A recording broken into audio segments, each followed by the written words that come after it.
여러분 안녕하십니까? GTN 뉴스입니다.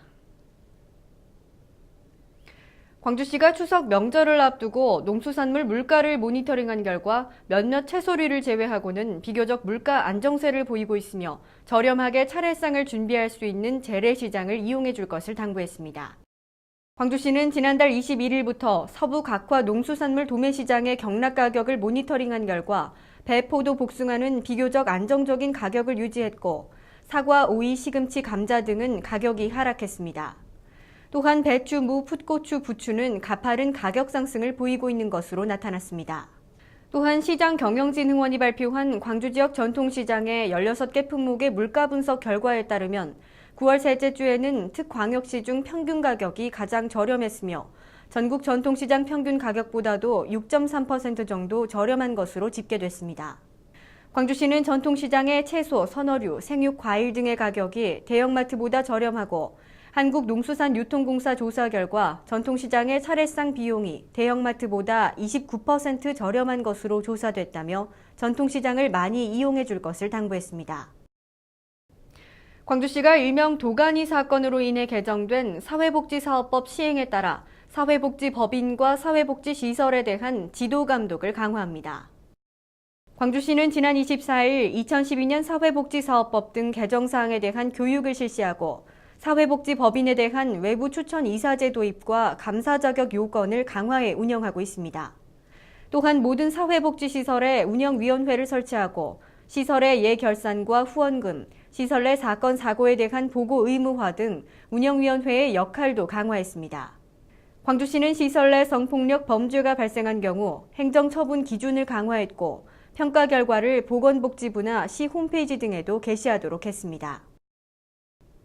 광주시가 친환경 우수농산물 급식비를 지원받고 있는 초중고등학교와 특수학교 30곳을 대상으로 학교급식 운영 실태를 합동 점검합니다.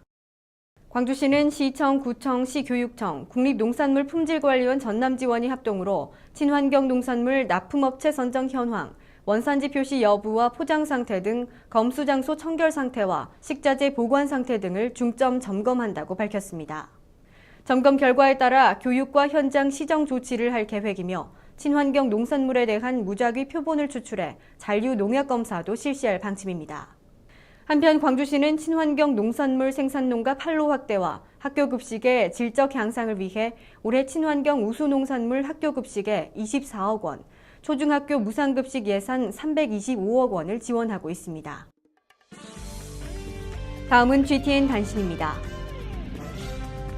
광주시가 10월 16일까지 광주 NGO센터에서 진행되는 제1기 광주 시민평화통일 아카데미 수강생 30명을 모집합니다.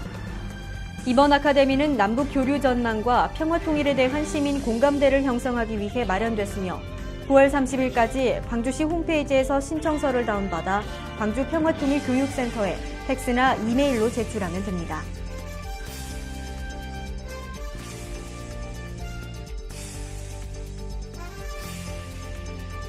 광주 출신 세계적인 음악가 정율성을 통해 세계와 소통하고자 하는 페스티벌 오광주 정율성 축제가 10월 25일부터 28일까지 개최됩니다.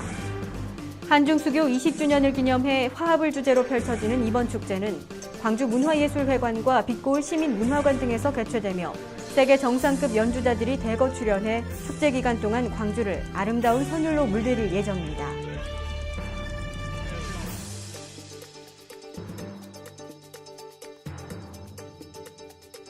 광주시가 개발 제한구역 지정으로 불이익을 받아온 구역 내 거주민 중 저소득층 세대에게 올해 생활비용 보조금을 지급합니다.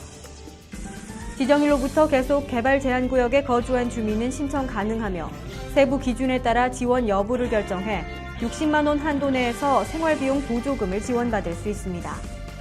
신청 희망자는 9월 30일까지 신청서와 금융정보 제공 동의서 등 증빙 서류를 갖추어 해당 구청에 제출하면 됩니다. 이상으로 GTN 뉴스를 마칩니다. 시청해주신 여러분 고맙습니다.